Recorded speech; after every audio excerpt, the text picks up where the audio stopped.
കുടുംബത്തിന്റെ മുഴുവൻ സ്വപ്നങ്ങളായിരുന്നു അയാൾ ഇല്ലാതാക്കിയത്.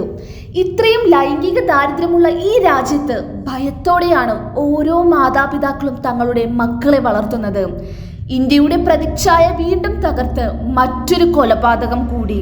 ആർജിക്കാർ ആശുപത്രിയിലെ PG ഡോക്ടറാണ് അതിക്രൂരമായി കൊല്ലപ്പെട്ടത്. കോളേജിലെ സെമിനാർ ഹാളിനുള്ളിൽ അർദ്ധനഗ്നമായ നിലയിലായിരുന്നു മൃതദേഹം. പോസ്റ്റ്മോർട്ടം റിപ്പോർട്ടിൽ ക്രൂരമായ ലൈംഗിക പീഡനം സ്ഥിരീകരിച്ചു. പോലീസ് പ്രതിയെ കസ്റ്റഡിയിലെടുത്തു. സഞ്ജയ് റോയ് എന്ന കൊടും കുറ്റവാളിയായിരുന്നു ഇതിന് പിന്നിൽ. ക്രൂരമായി മർദ്ദിക്കുകയും മർദ്ദനത്തിൽ കണ്ണട പൊട്ടി ചില്ലുകൾ കണ്ണിൽ തുളച്ച് കയറുകയും ചെയ്തിട്ടുണ്ട്. 2 കണ്ണിലും രക്തസ്രാവം ഉണ്ടായിരുന്നു. അതിക്രൂരമായി ബലാത്സംഗത്തിനിരയാക്കിയ ശേഷം കഴുത്തു ഞെരിച്ച് ശ്വാസം മുട്ടിച്ച് കൊലപ്പെടുത്തിയതായാണ് റിപ്പോർട്ടിൽ പറയുന്നത്. അറസ്റ്റിലായ സഞ്ജയ് റോയ് പോലീസിന്റെ സിവിക് വോളണ്ടിയർ ആയിരുന്നു. ഇതിനാൽ തന്നെ ആശുപത്രിയിലെ എല്ലായിടത്തും പ്രവേശിക്കാൻ അയാൾക്ക് തടസ്സങ്ങളില്ലായിരുന്നു.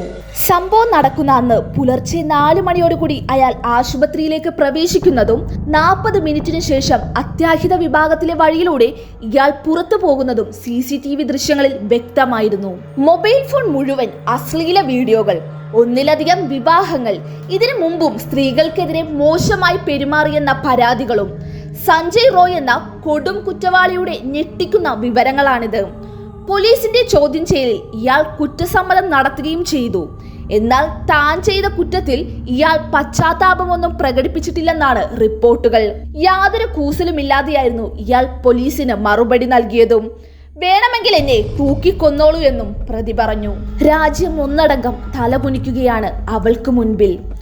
ഒരു സാധാരണ കുടുംബത്തിൽ നിന്നും ഒത്തിരി സ്വപ്നങ്ങളുമായി വന്നവൾ, ഞങ്ങളുടെ സ്വപ്നങ്ങളെല്ലാം ഒറ്റ രാത്രി കൊണ്ട് തകർന്നു എന്ന അച്ഛൻ പറയുമ്പോൾ ഹൃദയം നുറുങ്ങുന്ന വേദനയാണ്. ഞങ്ങൾ നിന്നോട് മാപ്പ് പറയുകയാണ്. ലൈംഗിക ദാരിദ്ര്യമുള്ള ഈ രാജ്യത്ത് ഞാൻ ഉൾപ്പെടുന്ന ഒരു സ്ത്രീകളും സുരക്ഷിതരല്ല.